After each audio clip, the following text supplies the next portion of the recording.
আজ ২রা বৈশাখ। কাল নববর্ষের দিনে আমাদের বাড়িতে হয়েছিল লক্ষ্মী গণেশ পুজো। ভিডিওটা শুরু করার আগে আমার সকল দর্শক বন্ধুকে জানাই নববর্ষের প্রীতি ও শুভেচ্ছা, গুরুজনদের প্রণাম, আর ছোট এবং সমবয়সী সবাইকে জানাই ভালোবাসা। অনেক অনেক ভালো কাটুক আপনাদের এই বছরটা। সকাল সকাল সব ঠাকুরকে সুন্দর করে সাজিয়ে নতুন পোশাক পরিয়ে বছরের প্রথম দিনে তৈরি করে দিচ্ছি। এরপর নৈবেদ্য মাখার জন্য চালটাকে অবশ্যই কিছুক্ষণ ভিজিয়ে রাখলাম। এই যে দেখছেন হরিজিকে, যিনি এসেছেন স্বয়ং বৃন্দাবন থেকে আমার বাড়িতে, তাকে আজকে অভিষেক করিয়ে আমরা সিংহাসনে বসাবো। তার গয়না, চুল, বাঁশি সব তৈরি। এই যে তার অভিষেক হচ্ছে। এই যে আমাদের বাকি বিহারিজি তৈরি, আর বাকিরা তার সাথে সবাই তৈরি টাইমলি। এবার আসি আমাদের লক্ষ্মী আর গণেশের পালায়। তো একটা জলচৌকির ওপরে আসন পেতে প্রথমে আমি গণেশকে বসিয়ে দিলাম, এরপর মা লক্ষ্মীকেও। একটু তাড়াতাড়ি হাত চালাচ্ছিলাম কারণ পুরোহিত আসার সময় হয়ে যাচ্ছিল। দুজনকে সমানভাবে অ্যাডজাস্ট করে নিলাম। এবার তাদেরকে একটু সাজানোর পালা। সাজানো মানে কি, একটা মালা পরানো আর কি। তারা অলরেডি অনেক সুন্দর সেজে আছেন।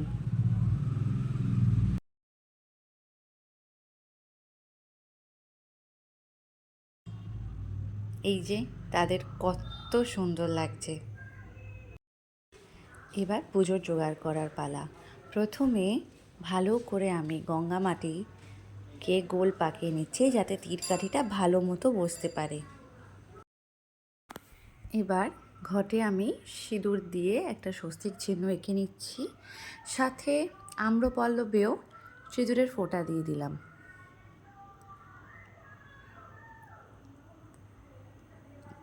ডাবেও সেম একটা স্বস্তিক তো আঁকতেই হবে।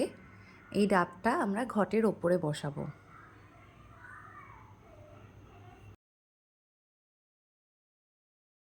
এই যে আমাদের পুজো বসে গেছে। আমাদের যিনি পুরোহিত তিনিও সময় মতো এসেছেন। আমি তো ভেবে পারিনি যে আমি সমস্ত টাইমলি গুছিয়ে করতে পারবো, বাট হ্যাঁ, আমি ফাইনালি পেরেছি।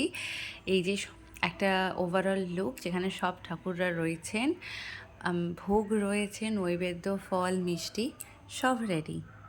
আমাদের এখন আরতি হচ্ছে। আরতির শেষে পুষ্পাঞ্জলি হয়ে শান্তির জল দিয়ে পুজো এখানেই শেষ হলো। এটা একটা ওভারঅল লুক ঠাকুর ঘরের। আজ পয়লা বৈশাখের দিন যে সমস্ত কাস্টমাররা আমাদের আর্ট্রো জুয়েলার্সে হালখাতা করতে আসবেন, তাদের জন্য রয়েছে একটা বেকারামের লাড্ডুর প্যাকেট, আর সাথে রয়েছে সেই ক্যালেন্ডার যেটা আমি গত দিনই দেখিয়েছিলাম। এই সেই ক্যালেন্ডার আরেকবার দেখিয়ে দিলাম। এই দুটোকে আমরা রাবার ব্যান্ড থেকে টাই করে ব্যাগে ঢুকিয়ে দিলাম। এই ভিডিওটা আজ এই অবধিই থাক। আবার নতুন কোনো ভিডিও নিয়ে হাজির হব। ততক্ষণ সুস্থ থাকবেন, ভালো থাকবেন। ধন্যবাদ।